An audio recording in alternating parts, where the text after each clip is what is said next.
Adi günlərdən biridir. Minlərlə insan üçün bugün digərlərindən heç də fərqlənmir. Saatlar eyni cür keçir, sabahlar üçün planlar edilir.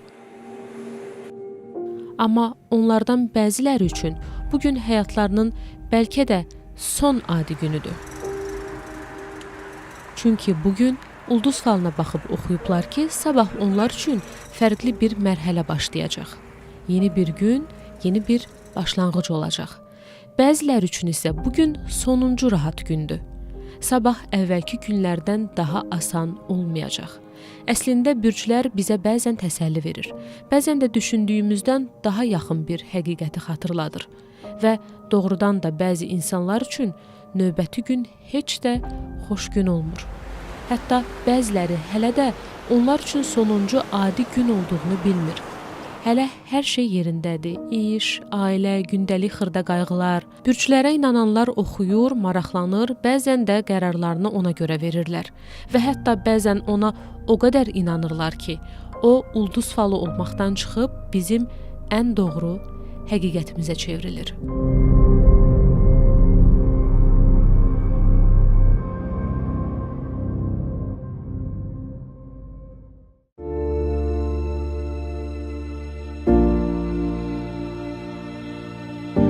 Xərçəngin sadəcə bir bürc olaraq qalmasını mən də çox istəyərdim. Amma təəssüf ki, bu söz mənim üçün ulduz falından daha realdır. Bu xəstəlik məndən də doğmalarımı alıb aparıb və mən yaxşı bilirəm ki, xərçəngin tək qurbanı mənim ailə üzvlərim, yaxınlarım deyil. Bu minlərlə, milyonlarla ailənin acı hekayəsidir. Təkcə 2022-ci ildə dünyada təxminən 20 milyon insana xərçəng diaqnozu qoyulub. Elə həmin il 9,7 milyon insan bu xəstəlik səbəbindən ölüb. Bugün isə çox sayda insan xərçənglə yaşayır. Hesablamalara görə son 5 ildə diaqnoz qoyulanlar da daxil olmaqla 50 milyondan çox insan hazırda bu xəstəliklə mübarizə aparır. Mütəxəssislər deyir ki, əgər indiki tendensiya davam eləyərsə, 2050-ci ilə qədər dünyada hər il təxminən 35 milyon yeni xərçəng halı qeydə alına bilər.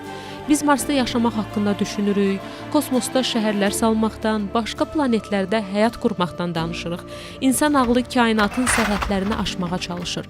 Texnologiya sürətlə inkişaf edir. Süni intellekt yaradılır, robotlara düşünmək öyrədilir.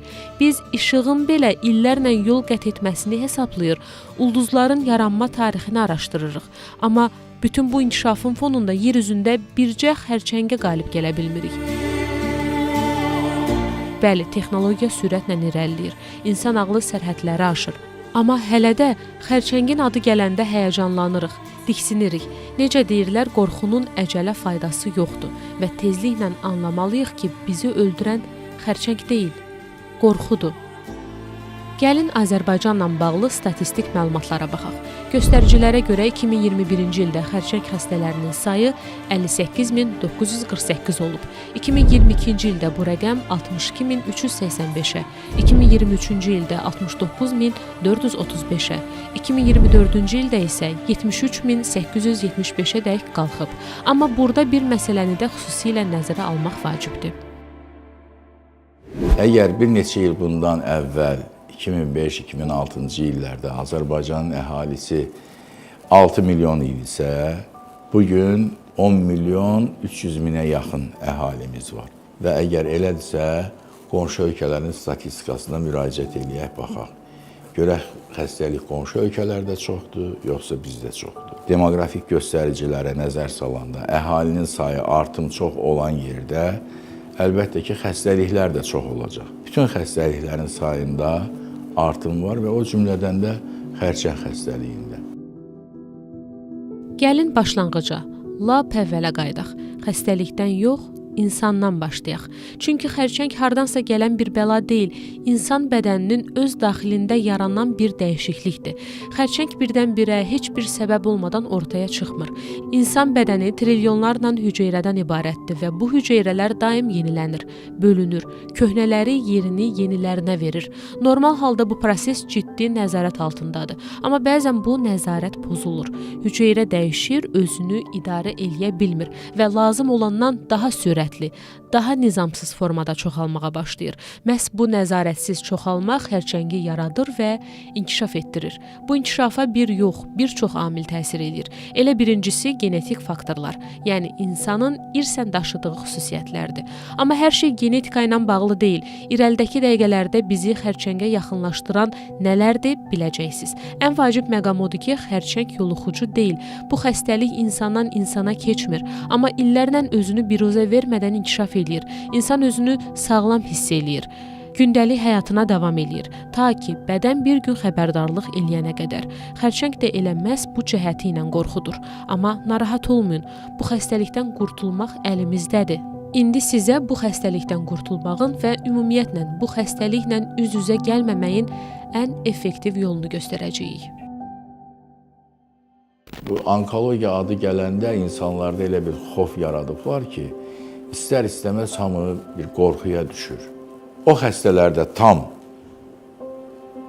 95-99% effekt əldə olunur ki, onlar həkimə vaxtında müraciət ediblər və vaxtında düzgün müalicə taktikası seçilərək xəstəyə müalicə aparılır. Maraqlı burasıdır ki, ziyalı təbəqəmiz də bu xəstəlikdən onkologiyanın adı gələndə biraz qorxurlar.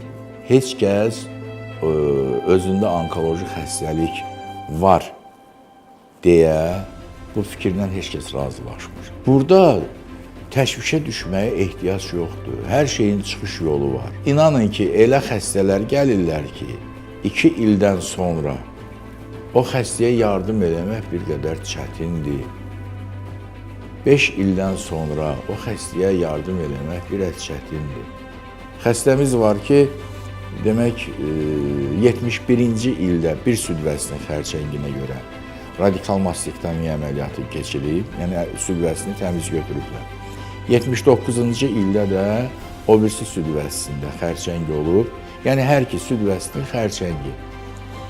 Bu insan bu gün də sağ-salamatdır və özünü də çox normal hiss eləyir, yeyir, içir, gəzir, nəvələrinə qulluq eləyir, bir də vaxtında həkim deyənlərə qulaq asmaq və onları məsuliyyətlə yanaşıb həyata keçirmək. Əgər həkim buyurubsa ki, 6 aydan sonra gəlin müayinə olunun, o xəstə gəlməlidir. Çox böyük bir qism insanlar 2 ildən sonra gəlirlər. Sual verəndə ki, niyə bu vaxtı gəlirsən 2 ildən sonra? Deyir, özümü yaxşı hiss eləyirdim ona görə. Bu, ən təhlükəli cümlələrdən biridir. Çünki xərçəng hər zaman ağrı ilə, kəskin əlamətlərlə özünü göstərmir. İnsan özünü yaxşı hiss eləyə-istəyə xəstəlik sakitcə irəliləyə bilir.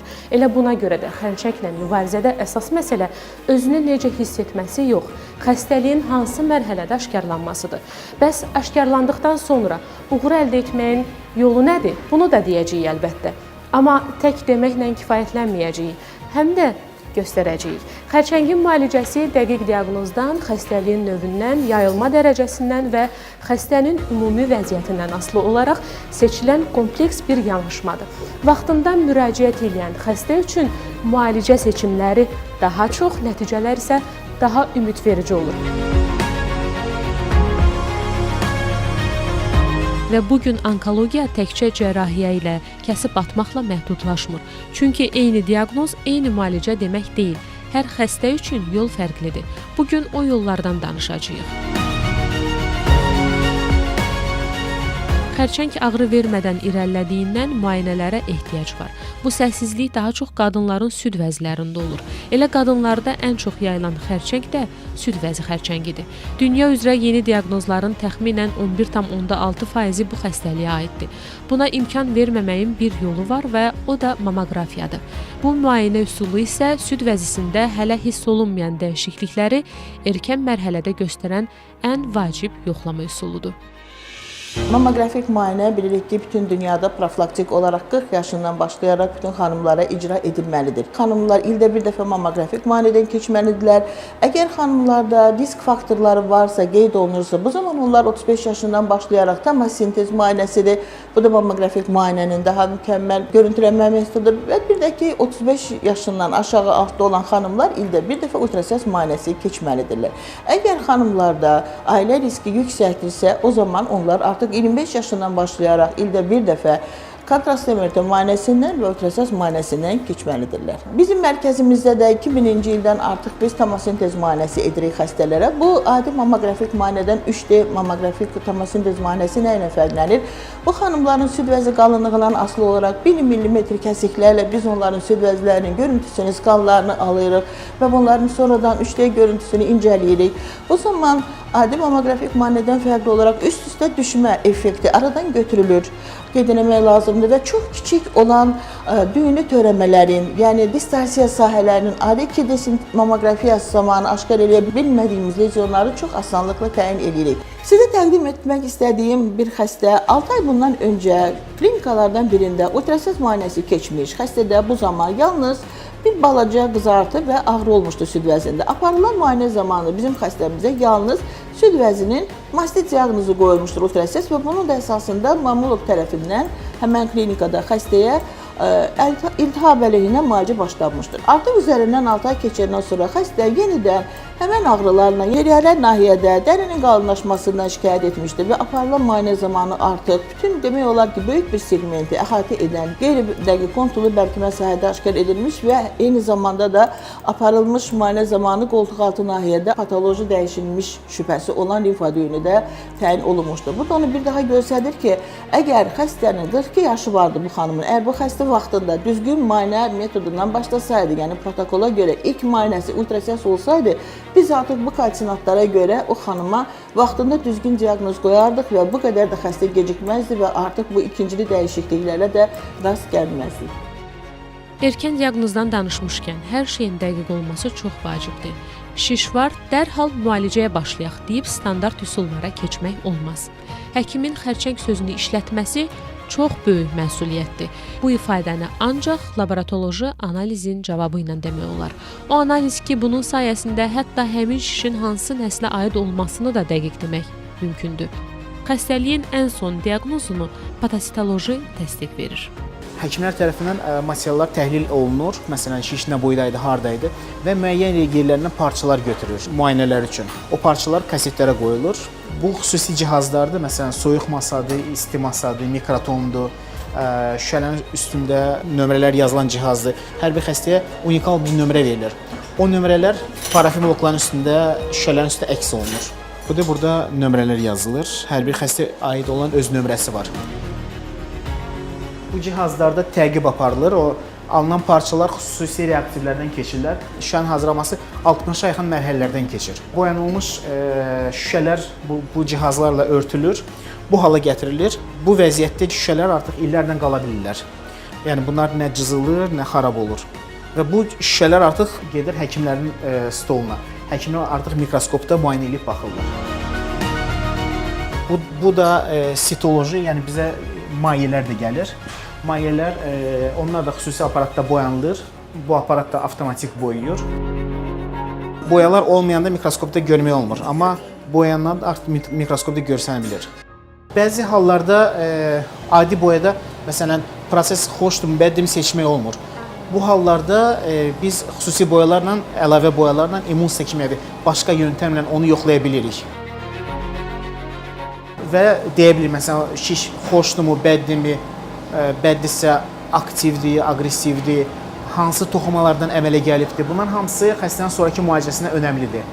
Və bundan sonra artıq bütün şüşələr həkimlər otağına gedir. Həkimlər onları mikroskopda dəyərləndirilir.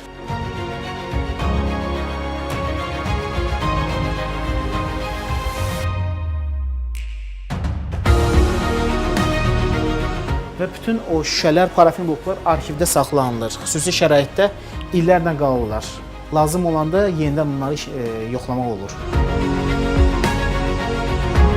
Analizlərin cavabları artıq masanın üzərindədir və nəticə aydındır. Bundan sonra müalicə sadəcə ehtimal deyil, konkret plan olur. Kağız üzərində verilən qərarlar əməliyyat masasında davam edir. İndi isə sözlərdən görüntüyə keçirik. Əməliyyatxanaya daxil oluruq və bu qərarın necə həyata keçirildiyini öz gözlərimizlə görürük. 12 əməliyyatxanamız var. Gün ərzində 35-40 əməliyyat icra olunur və 8 şöbə fəaliyyət göstərir burada. Günlük bizim həm laparotomiya, həm endoskopik əməliyyatlarımız, laparoskopik əməliyyatlarımız icra olunur. Aya biz 550-600 əməliyyat icra edirik. Hansı əməliyyatlar daha çox riskli olur? Açıq, əlbəttə, laparotom əməliyyatlar daha risklidir.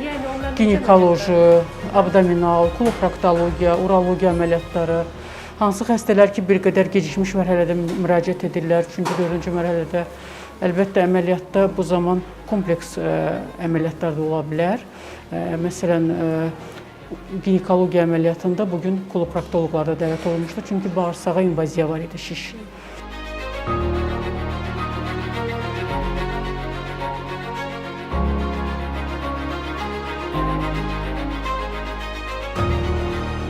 Əməliyyat başa çatır, amma həkimlərin işi hələ bitmir. Ən vacib olan məsələ elə indi başlayır. Əməliyyatdan sonra xəstə reanimasiya şöbəsinə köçürülür. Burada xəstənin vəziyyəti saniyə-saniyə izlənilir. Hər bir göstərici xüsusi cihazlarla nəzarətdə saxlanılır. Nəfəsi, ürək döyüntüsü, təzyiqi, yəni hər bir detal.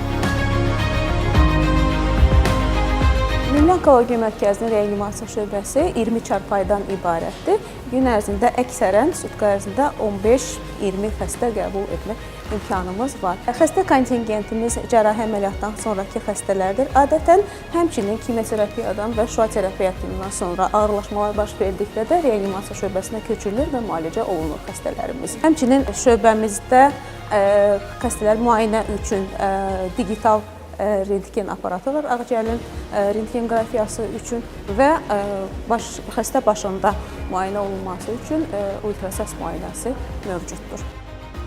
Amma müalicə təkcə əməliyyatla bitmir. Bəzən ondan sonra, bəzən isə elə əməliyyata qədər işə düşən başqa bir mərhələ də var. Yəni şüa terapiyası. Bu üsul görünməyən riskləri hədəfə alır, gözdən qaça bilən hüceyrələri nəzarət altına almaq üçün tətbiq olunur. Nə vaxt başlanacağı, neçə seans aparılacağı hər xəstə üçün ayrıca planlanır. Burada tələsmək yox, düzgün zamanlama əsasdır. Məqsəd isə yenə eynidir. Müalicəni daha güclü, nəticəni isə daha uğurlu etmək. Hal-hazırda var olan, gördüyümüz davam edən müalicə xarici şüa müalicəsidir. Yəni biz buna distansiyon şüa müalicəsi deyirik. İçəridə hal-hazırda 56 təvəllüd kişi xəstədir. Baş boyun xərçəngi diaqnozu ilə mərkəzimizdə müalicə alır bu xəstə. Gördüyünüz kimi xəstə xüsusi kombin CT görüntüləmə dediyimiz tomoqrafik görüntüləmə və plastik maska nəzarətində müalicəsini davam edir. Müalicə müasir standartlara cavab verir. Yəni dünyada ən modern müalicə bösfəri rotasiyalı ark radioterapiya müalicəsidir ki, biz o müalicəni, o texnologiyanı burada mərkəzimizdə ən son model cihaz olan Trubim cihazında tətbiq edirik. Gündəlik hər gün bu xəstə sayımız hər cihazda 50-55 xəstə keçir bizdə ortalama və mərkəzimizin gündəlik xəstə potensialı 350-400 xəstə şəklindədir. Əlbəttə ki, müxtəlif lokalizasiyalarla müalicə alır bizim mərkəzi xəstələr. Burada baş boyun xərçəngi diaqnozu xəstələri var, baş beyin xəstələri var, süd vəzi xərçəngi, mədə-bağırsaq sistemi, ginekoloji, urogenital sistem xərçəngi diaqnozundan müalicə alan müxtəlif yaş kateqoriyasında, yəni 3 yaşdan 90 yaşına qədər belə deyim və daha çox kateqoriyalı xəstələr müalicə alır.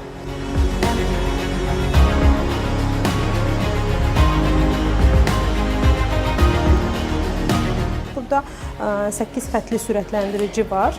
2 KT simulyator cihazımız var ki, biz bunda şüa terapiyanın planlaşdırılmasını icra edirik. Bir xüsusilə dəri xərçənglərində istifadə olunan Gülməyə Medical isimli xüsusi ortovoltaj cihazımız var. Bu çox nadir mərkəzlərdə var dünyada. Sırf dəri xərçəngləri üçün spesifik olaraq istehsal olunmuş bir cihazdır. Bir brakiterapiya avadanlığımız var. Ginekoloji xərçənglərdə daxili şüa müalicəsinin icrası üçün istifadə olunan bir cihazdır. Çox önəmli bir markadandır. Bunlar əlbəttə ki, hamısı Amerika sistemi olan Varian Medical Systems'in cihazlarıdır. Bugün kimi bunlar da gündəlik biz Azərbaycanda tək monosentrik mərkəz olduğu üçün, multidisipliner və tam mütəşəkkil bir mərkəz olduğu üçün bunlarda hər gün təqribən dediyim kimi 350-400 aralığında xəstə müalicəyə götürürük. Bura isə bizim KT simulyator otağıdır, yəni kompüter tomoqrafdır. Biz burada şüa müalicəsinin əsas hazırlıq mərhələsini burada icra edirik. Belə sadə dildə desək, müalicələrin əsas mətbəx hissəsi, bizim işimizin mətbəx hissəsi burada icra olunur. Yəni arxa plan burada icra olunur. Burada prosedurlar icra olunduqdan sonra artıq planlama hissəsinə keçirik müalicənin. Həkim tərəfindən müalicə hədəfləri, hansı hədəfə veriləcək, baş beyində olan, tutan bu xəstə baş beyində olan törəmə hansı nahiyədədir, hansı lokalizasiyadadır, hansı yerləşim yeri nə şəkildədir, həkim tərəfindən təyin olunur, hədəf çəkilir və ən son nəhayət olaraq tibbi fizik tərəfindən alqoritm hazırlanır, müalicə planlaması hazırlanır və bu şəkildə də biz müalicə planlamalarını tamamlayırıq.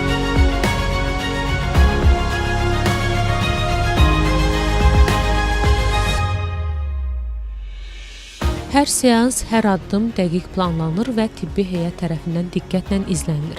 Bu prosesdən sonra isə xəstəliklə mübarizə daha incə, daha hədəflənmiş mərhələyə keçir. Mikroskopik səviyyədəki hüceyrələr üzərində işlənilir.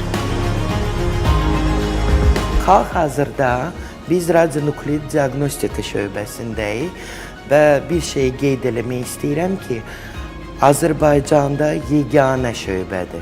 Biz şüalı maddələrlə işləyirik və o şüalı maddələrin işini necə işə salırıq, onları necə qatışdırıb, dərmanı hazırlayırıq və sonra xəstələrə vırıb, ondan sonra xəstələri aparatda baxırıq. Bu bizim laboratoriyamızdır. Bu laboratoriya, bu bizim hot labımızdır və burada bizim o şüalı dərmanlar hazırlanır. Görürsünüz ki, bütün yerlər qurğuşunludur ki, işçilər və şüalanmasın. Ən əsası odur. Burada xəstələrin iynələri vurulur və iynələrdən sonra xəstələrimiz, bizdə ayrı gözləmə otağı var, hansı şüalı xəstələr. Bizdə şüa xəstədədir. Xəstəyə iynə vurandan sonra xəstə özü şüa daşıyır. Ən birinci onkoloji xəstələrə biz sümük müayinəsi, osteossintigrafiya deyilən bir müayinə eləyirik və bu aparat, bu müayinə bizə imkan yaradır. Ən birinci, ən erkən və ən balaca ocaqları, metastatik ocaqları, onları aşkar eləməyə. Bu aparat imkan yaradır ki, biz bir dəfə ilə 2 müayinə bir yerdə eləyik. Bu, sintigrafiya müayinəsi və KT. Dözgən dedim, çox müasir aparatdır. O imkan yaradır ki, mənim müayinəmlə KT bir yerdə olsun. Hal-hazırda siz görürsünüz də, dərmanın toplanması buradadır. Bu, onurğa sütunun döş qəfəsinin yerindədir və görün, baxın, mən çox dəqiqliklə burada deyə bilərəm ki, həmən ocaq metastatik ocaqdır, yaxud hansısa xoşxəssəli bir dəyişiklikdir. Bu KT müayinəsidir, bu stintigrafiyadır, bu da fusiondur. Dolayısıyla 2 müayinənin nəticəsi. Xərçəng xəstəliyi və müalicəsindən danışdıqda bilirəm ki, hər kəsin ağlına kimyaterapiya, tökülən saçlar gəlir. Amma həqiqət budur ki, bu qorxuların arxasında çox güclü bir silah dayanır. Kimyaterapiya əməliyyat və şüa terapiyasının işini tamamlayır və xəstəliyin yayılmasını əngəlləyir. Bədən bəzən yorğun görünə bilər, amma bu yorğunluq müalicənin uğuru üçün lazım olan enerjidir. Xəstəliyim də çox ağır dərəcədə idi bura gələndə. Aldığım ximiyaların sayəsində bu 3-cü ilə keçir. İndi bu dünənləri müsbət rəy aldım. Sağalmışam. Dərman müalicəsinə keçəcək. Sümüyüm ağrırdı, əhəmiyyət vermirdim. Elə gördüm günün birində ağrılardan yeriyə bilmirəm. Ağrı kəsici kömək eləmədi mənə. Özüm iğnə vururdum, ağrı kəsici ucaq kömək eləmədi. MRT-yə girəndə bayanım oldu ki, sümüyümdə belə metastaz. Sonra gəldim, sonra analizlara getdim, biyopsiya getdim sümüyündən. Orada dedilər ki, süd vəsində axtarın. Orada da balaca bir şey. Balaca bir, bilməm, 12 milli idi, nə qədər idi. Həmin onun fəsadı belə ağır nəticə verdi. Sonradan müalicə aldım ona, sonradan ciyərimə keçdi 2 metastaz. Sonra orada diaqnostika 4 ximiya aldım. Gördüm, yox, sonra müalicə körpüsünə gəldim. Şükür Allaha. Dünənləri çox sevinmişəm. O şişdən əlamət yoxdur, amma qorumalıyam da hər cəhətlə. Stresdən yarandı yəqin ki, mən o qədər indiyəcə həkimə getməmişdim. Artıq 70 yaşım var. Həkimə getməmişdim mən. Heç əməliyyat olmamışam, heç nə. Çox sağlam böyümüşdük. Amma ki, o stresi yaşadım. Hansı stresi? 44 gün müharibədə. Hər gün ölənlərlə öldüm, analar üçün öldüm, ağladım hər gün. Amma həbsdəsə. 2015-ci ildən bu xəstəliyimi biləndən birbaşa burada müalicəmi götürmüşəm. 2015-dən buraya qədər də yenə burada vaxtında, deyilən vaxtında müalicələrimi götürürəm. Yaxşıyam, şükür. İrəliləyişim çoxdur, razıyam. Artıq ay yarım olar ximiyə götürürəm. Ximiyamın da xeyri var. Düzgün müalicələrim, müayinələrim gedir. Dərmanlərimdir, müayinələrimdir. Nə vaxt desə gəlib müayinələrimdən də keçirəm. Artıq müəyyən müddət keçmişdi, bilmədim. Böyrəyimdə hiss elədim, ondan sonra başladım müayinələrdən keçməyə. Gəlib burada dəqiqləşdi. Burada dəqiqləşdi. Xəstəliyim burada müəyyən olundu. Buradakı həkimləri görəndə mənim olan o xəstəliklərim də gedir. O qədər inamla bağlanmışam ki, doktoruma. Heç olmayan kimi, o qədər doğmadır. Bu xəstəmiz Mustafayeva Şəfaqət özünü təqdim elədi. Bu xəstəmiz 2010-dan xəstədir. Hətta belə bunun bir bugünkü günə özəlliyi təqdim eləməyin bir özəlliyi odur ki, bu 3 dəfə onkoloji xəstəlikdən sağalıbdır. Birinci dəfə 2015-ci ildə böyrək xərçəngindən bu getdi. İkinci dəfə bunun deməli onkologiya meyilliyi var, irsi meyilliyi var. İkinci dəfə yumurtalıq xərçəngindən 18-ci ildə. Üçüncü dəfə də indi 2023-cü ildə süd vəzi xərçəngindən. Yəni bir adamda 3 dənə müxtəlif üzün xərçəng olub, üçündən də sağalıbdır. İndi hal-hazırda süd vəzindən də sağalır. Bunu isbat edən məlumatımız dünən ultrasəs müayinəsindən keçdi. Ultrasəs müayinəsi yazır ki, qaraciyərdə olan törəmə tam fibrozlaşmışdı. Yəni fibroz ölmüş toxumadır. Artıq orada sağlam toxuma yoxdur. Xəstə gəlir, deyirik ki, məsələn, birinci kimyoterapiya aparılmalıdır. Yox, mənə kimyoterapiya eləməyin. Niyə? Hə? Bunun adını o qədər belə pis hallandırıblar ki, ay nə bilim, saçın töküləcək, ay nə bilim, belə olacaqsan. Gəlin, bax, bizim, deyim də, o qədər tanınmış bizim səhnə adamlarımız var ki, onlar hətta, mən adlarını çəkmək istəmirəm, kimyoterapiyadan sonra, bəli, saçları tökülmüşdü.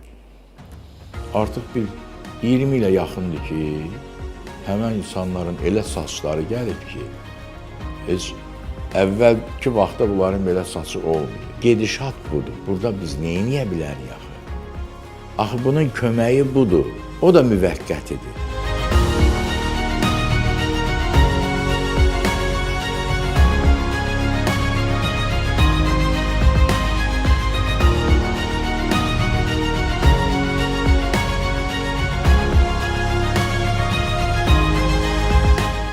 qadınların ən utanc, dırnaqarası utanc, o əslində orada utanc heç nə yoxdur. Amma özləri üçün utanc yeri qəbul etdiyi bir keçəlləşməni mən belə çox gözəl formada təqdim edəndən sonra insanların mən çox rahat başlarını açdığını görəndə mən düşündüm ki, doğrudan da bu çox gözəl bir imtahandır. Mən bu imtahan üçün Allahıma şükür edirəm. Zaten o eşidəndə də mən şükür eləmişdim.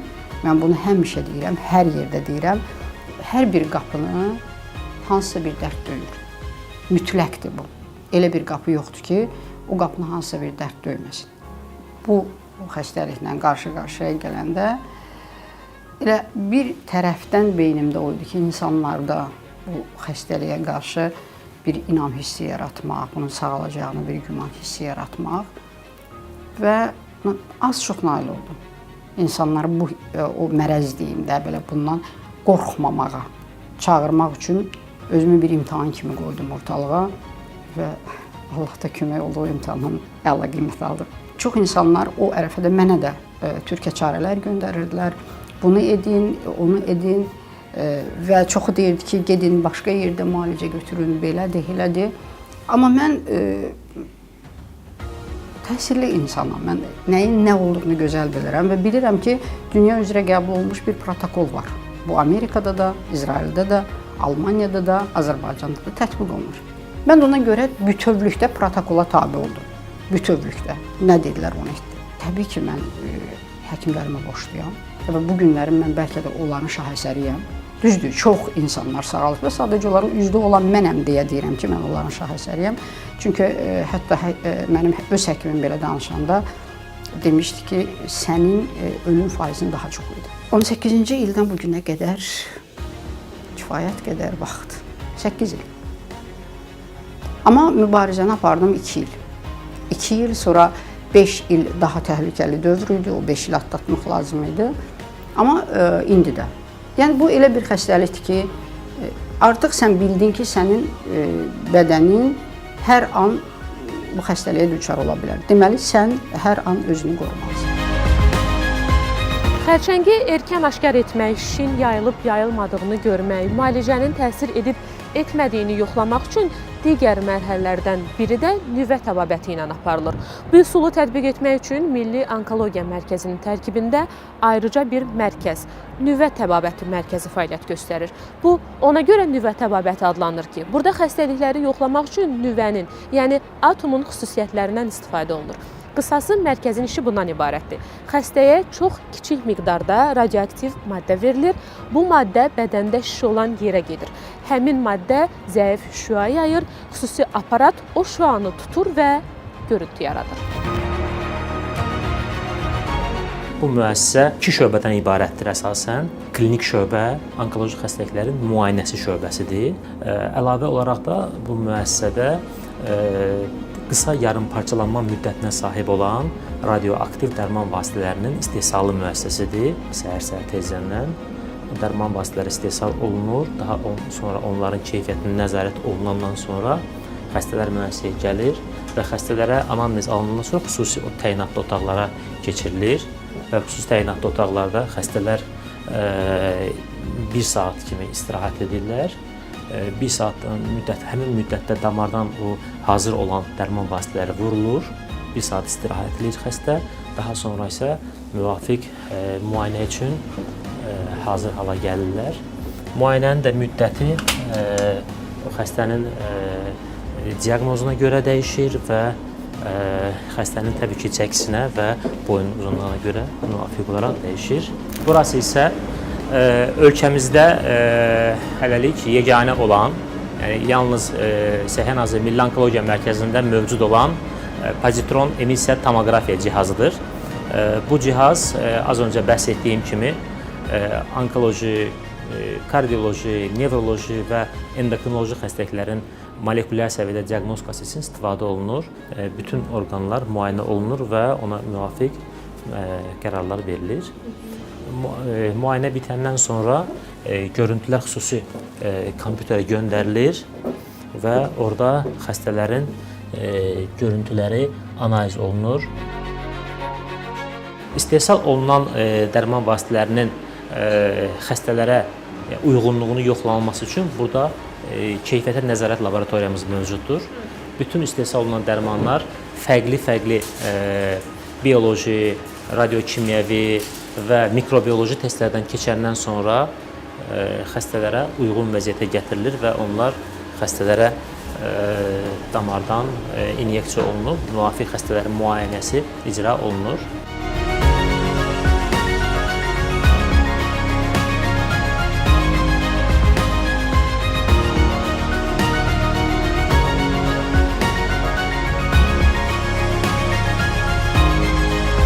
Milli Onkologiya Mərkəzini siz təkcə xəstəxana yox, həm şəhərcik, həm məktəb, həm də bir sığınacaq kimi qəbul edin.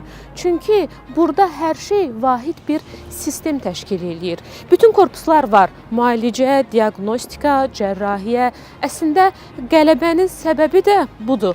Bu cür hallarda 90% uğurlu nəticə əldə etmək mümkündür.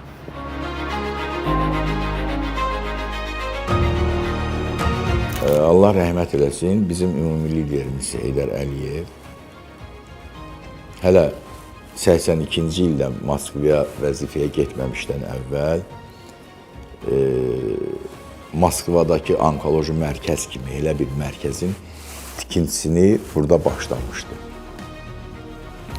Moskvaya getdi işə, vəzifəyə, o gedən kimi təsəvvür edin ki, oranın da tikintisi qaldı. Sonra elə götürək bizim aeroportu. Aeroportun da tikintisi qaldı. İkinci dəfə vəzifəyə gələndən sonra həmin aeroport da tikildi, qurtardı. Və onun varisi bizim hörmətli cənab prezidentimiz göstərişi ilə və bizim Milli Onkologiya Mərkəzinin baş direktoru akademik Cəmil Əliyevin necə deyim, təşəbbüsü ilə bax bu mərkəz tikildi 2006-cı ildə və 2009-cu ildə həmən cərrahiyyə korpusunun özü açılışını etdi və ondan sonra o birisi binalar tikildi.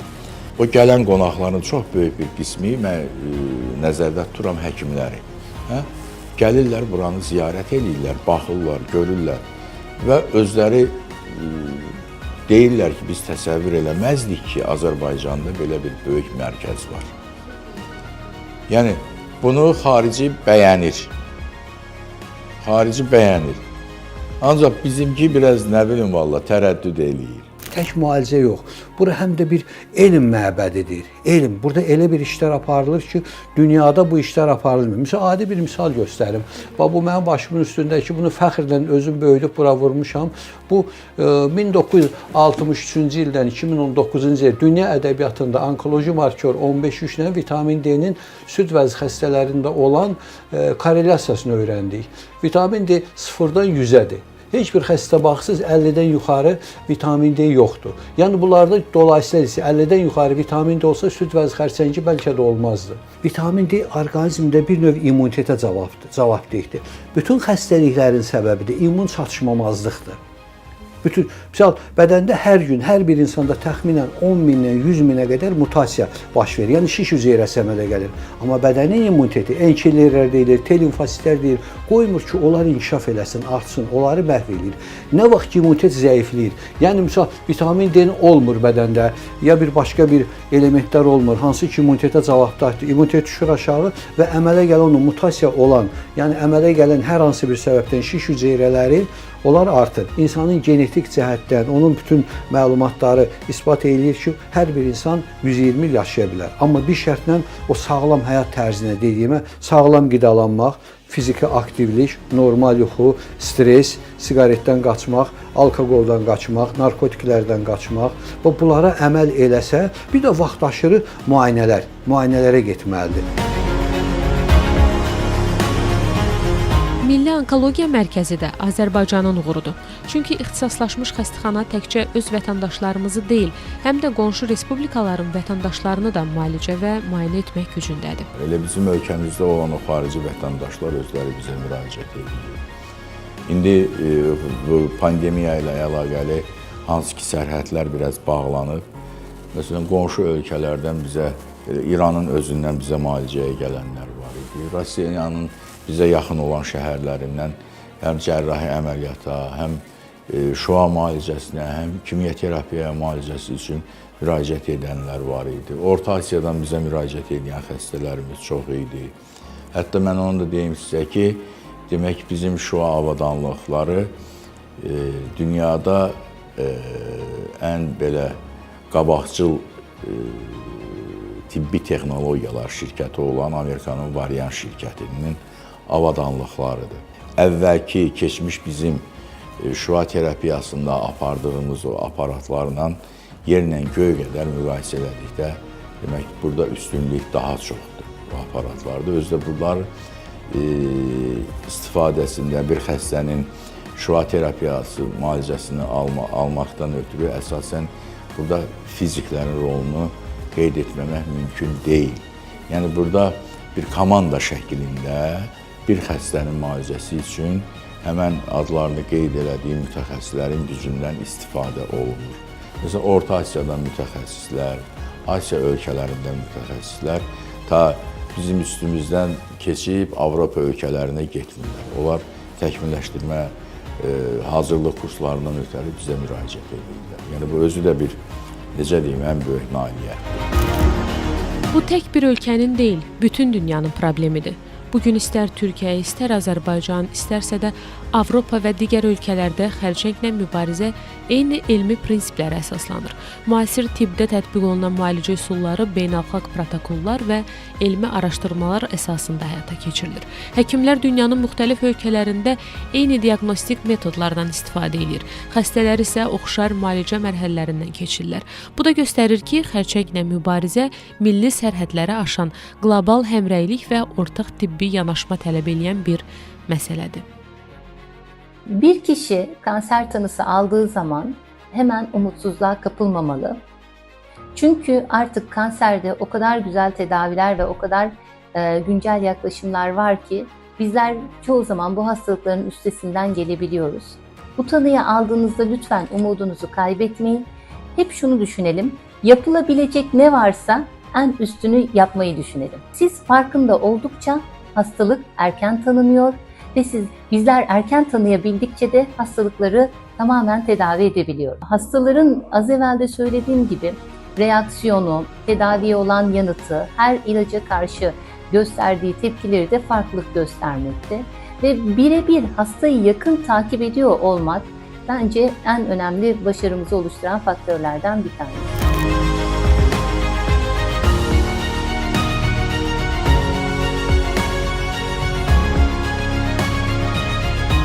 Çox təəssüf ki, bu təkcə böyüklərin bəlası deyil. Onkoloji xəstələr sırasında uşaqlar da var. Dünyada ildə təxminən 275-437 min uşaq və yeniyetməyə xərçəng diaqnozu qoyulur. Ümumdünya Səhiyyə Təşkilatının hesablamalarına görə bu yaş qrupunda xərçəng xroniki xəstəliklər sırasında uşaqlar arasında ölüm səbəblərinin əsaslarından biridir. 2023-cü ildə Azərbaycanda rəsmi məlumatlara görə 169 uşağa onkoloji xəstəlik diaqnozu qoyulub. 2012-ci ilə kimi ölkəmizdə uşaq onkoloji klinikası olmayıb. Yəni həmişə valideynlər övladlarını müalicə üçün başqa ölkələrə aparmağa məcbur olublar. Ya da həmin uşaqlar qeyri-mütəxəssislər tərəfindən müalicə alıblar. Lakin 2012-ci ildə 1-ci xanım Mehriban Əliyevanın göstərişi ilə mütəxəssislər hazırlandı və Milli Onkologiya Mərkəzinin tərkibində uşaq onkoloji klinikası yaradıldı. Uşaqlarda olan xərçənglərlə böyüklərdə olan xərçəng tipləri bir-birindən çox fərqlənir. Neyinlə fərqlənir? Uşaqlarda embrional törəmələr olur. Bunlar demək olar ki, əksəriyyəti ana bətnində yaranır, doğuşdan qabaq yaranır. Hətta belə bir diaqnostika metodu var, prenatal diaqnostika deyirlər. Yəni, uşaq doğulmamışdan qabaq ultrasəsin vasitəsindən görə bilərik, məsələn, böyrək üstü vəzi proyeksiyasında böyük bir törəmə var. Əsas önə çıxan problem burada genetik problemlərdir, irsi problemlərdir. Uşaqlarda ən çox yayılan xəstəlik leykoz xəstəliyidir. 30% onkoloji xəstəliklərin içində leykoz, leykemiya xəstəliyidir. Ondan sonra gəlir ikinci yerdə gəlir beyin törəmələri, mərkəzi sinir sistemi törəmələri. Uşaqlarda onkoloji xəstəliklər böyük əksəriyyəti sağalır. Böyük əksəriyyəti. Bəzi formalar var, məsələn, az qala 100%-ə çatır. məsələn Hodgkin limfomasıdır və sonra məsələn nefroblastom bizdə 80%, 82% bizim öz nəticəmizdir, 82% tam sağalma var. Ümumiyyətlə uşaq onkologiyasında deyə bilərəm ki, ümumiyyətlə bütün onkologiyada orqan qoruyucu metodlara daha üstünlük verilir. Deməli, kimyoterapiyanın effektivliyi artdıqca müasir şüa terapiyası metodları və bir yerdə şərait yaradır ki, bu orqanı qorumaq olur. Yəni, qabaqdan deyək ki, ayağı kəsirlər indi əksər hallarda ayağı saxlamaq olur. Uşaqlarda əsas müalicə metodu kimyoterapiyadır, intensiv kimyoterapiyadır. Bu, çox komponentli intensiv kimyoterapiyadır. Burada deməli, əldə olunan nailiyyətlərin böyük əksəriyyəti kimyoterapiyanın hesabınadır. İnsanlar doğulduqları günü ulduzlarla əlaqələndirməyi sevirlər.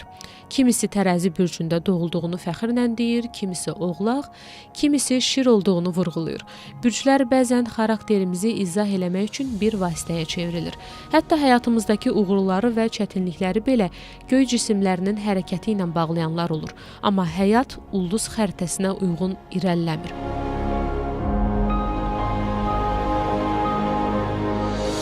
Bəzən insan taleyini göydə axtarır, amma əsl mübarizə yer üzündə başlayır. Sağlamlıq isə nə bürc tanıyır, nə də tarix seçir. Hətta elə insanlar var ki, başqa bürcdə doğulur, amma xərçəng bürcündə ölürlər.